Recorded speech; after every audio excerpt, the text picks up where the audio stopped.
Good Hello. morning. Hi, good morning. For the camera, would you like to state your name, your role, etc.?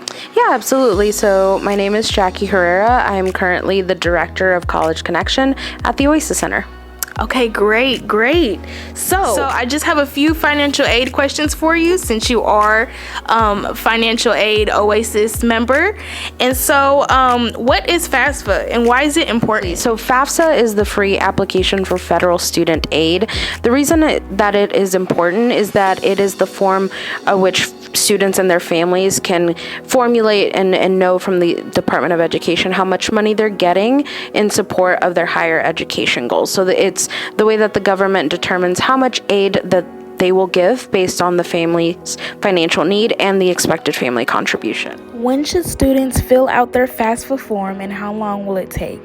Yeah, so students should fill out the FAFSA as soon as possible. So as soon as the FAFSA is available online, it's a good idea to go ahead and get it filled out. The sooner the better, just in case there's any corrections that need to be made. And then also if there's any specific financial aid deadlines. So some institutions might have specific deadlines where they will consider the financial information that comes from the FAFSA. There's other scholarship opportunities that might require a FAFSA to be submitted by a certain day. So things like the Tennessee Promise will have a specific FAFSA deadline. So just the sooner the better. What documents should students fill out for the FAFSA form?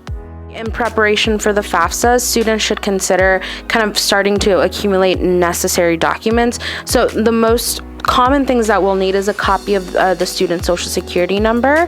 We'll need a copy of the parents' tax returns from 2 years previous. So if you're filing for 2024, 2025, you will need your parents' 2022 tax information. You will also need access to your email, your phone number to set up an FSA ID, as well as your parents' phone and email addresses for their FSA ID. And typically that's all the documentation we'll need to get your FAFSA completed. Okay, so if students are unable to get their family's financial info, can they still get aid? Yes, it's just a little more complicated. So if the parents have not filed an official 1040 form, so those tax returns from the given tax year, what we can do is take the current year's W-2 and determine what their kind of annual income is and do our best proxy on uncertain numbers. So yes, there is still a possibility to fill out the FAFSA and get aid. It just takes a little more math involved, but we can do it so long as we at least have the parents' W-2 forms, but it is preferable that they go ahead and file their taxes if eligible. What should students do if their parents have not filed their taxes?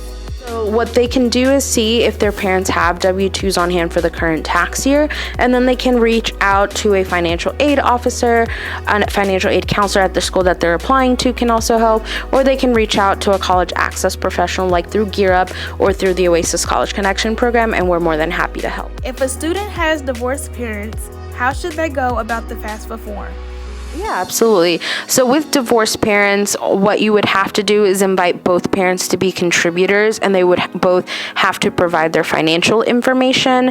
Parent 1 versus parent 2 really just depends on which of the parents you spend primarily the most amount of time with. If it's a even 50-50 split, then you go with the parent that provides the most financial support. If it's still 50-50, then I guess just pick which parent you would prefer to be parent 1 versus parent 2, but you would have to invite them both via email to be contributors. They would both have to create FSA IDs in order to go in and virtually sign it and submit the form. Similarly, if you have parents that are married, you would still need to invite them both, but only one parent would provide their financial information, just because the IRS is going to pull the same information for both parents. So while you invite both of them, only one would need to go in and virtually sign it. Divorced parents, they both have to go in and virtually sign them. If your parents are married and did not file married filing jointly, you would have to invite them both, and they would both have to provide their financial information. It can get really muddy and really confusing, so if you are needing support, you can always reach out to a college access professional, and we're more than happy to help. If a student doesn't know where they want to go to college, what schools should they put on their forms for FAFSA to send the results to? Yeah, absolutely. So if a student is unsure on which institution or what school, university that they're wanting to commit to, on the FAFSA application, there is a page where you have the opportunity to list up to 20 colleges. So you can feel free to add any college you would like. We typically recommend, if there's a college you're even a little bit interested in attending or a little bit interested in applying to go ahead and list that college on your FAFSA, so they go ahead and receive a free version of that calculation that comes from your FAFSA. And even if you don't end up applying or committing to that school, they will at least have had a copy of your financial aid package. Who is eligible for FAFSA? Yeah, so the FAFSA eligibility requirements are typically you have to be a U.S. citizen or a U.S. resident or an eligible non-resident. So that typically means you have a social security number or a visa number that allows you access to things like financial aid. If you are underdocumented or undocumented, or you're not a U.S. citizen or U.S. resident, you do not qualify to be able to fill out the FAFSA. There are other means of financial aid if that is your situation. There are scholarships and grants out there specifically for students who are not FAFSA eligible, but for the FAFSA itself, typically you will have to be a U.S. citizen, U.S. resident, or an eligible non-citizen. And if you're unsure, you can always reach out to a college access professional.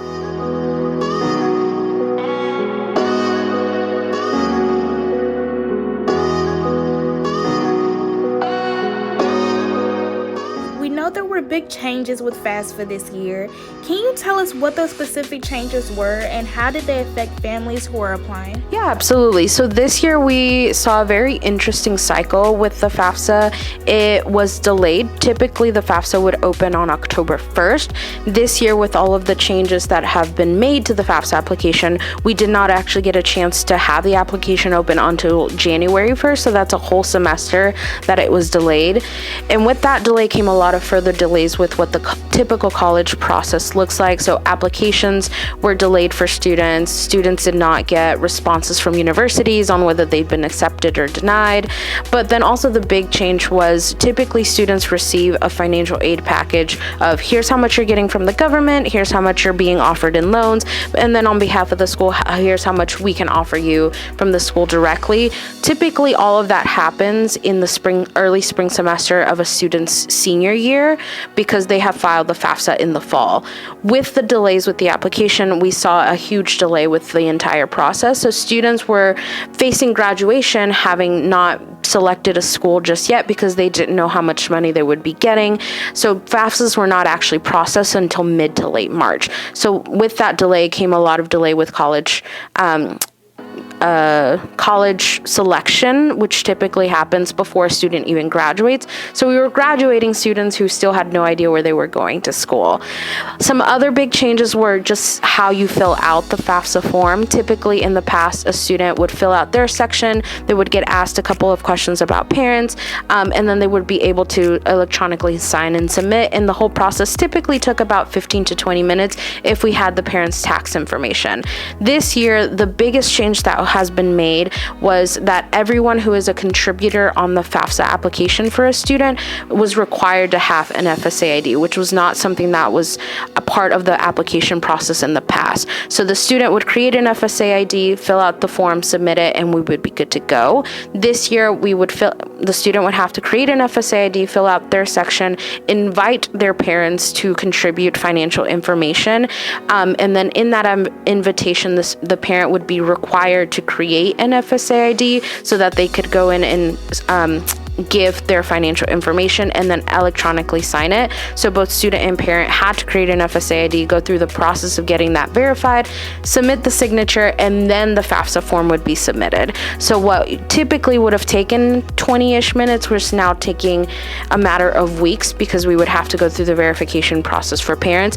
And for parents who are U.S. born or U.S. permanent residents and have a social security number, the verification process was pretty straightforward. For parents who do not have social security numbers, on whether they are on a certain visa or underdocumented or undocumented and do not have socials, the verification process was not as thoroughly outlined as we would have liked. And And so we would have students who qualify for FAFSA. They were born in the U.S. or they had U.S. residency, but their parents did not. And rather than making a straightforward verification process, there was delays with that as well. Parents were not able to create FSA ID, so they couldn't provide financial information for the student. And so students who had started filling it out would have to wait months before they could get their parents' information on there and submit the signature. And we are still currently dealing with that particular barrier for students who have mixed status families. But even for students who don't, and for some reason their parents' FSA ID was not being verified, even when there is a social, it was causing these more massive delays. So we are still grappling with that barrier of getting everybody's financial information on the application, getting it submitted and turned into the school. So you have students who have now graduated and are ready to go to their orientations and still do not have a FAFSA application on file for them because of these ongoing barriers with FSAs, with verifications, and with the process itself. It is the very beginning of July, and college starts next month for most of our graduates, and there's not a lot of time left. Can you tell us what Oasis College Connection is doing for students who need FAFSA expertise and support during this time? Absolutely. So because of the ongoing challenges that are happening with the FAFSA and grappling with the fact that a lot of our students who are really excited to start college here in the next couple of weeks, my team, the Oasis College Connection team, is hosting drop-in hours at your local libraries and then also at the local Gear Up high schools, setting up shop, allowing ourselves to be an open access for students to come in and get support with their FAFSAs, bring their families, bring their parents, and get their FAFSA's applications taken care of, make any corrections that are needed, and answer any questions that they might have. So we're at Overton High School, we're at the Nashville Public Libraries at Bellevue, at the main library, and Southeast Branch Library. Thank you so much. Yeah, of course.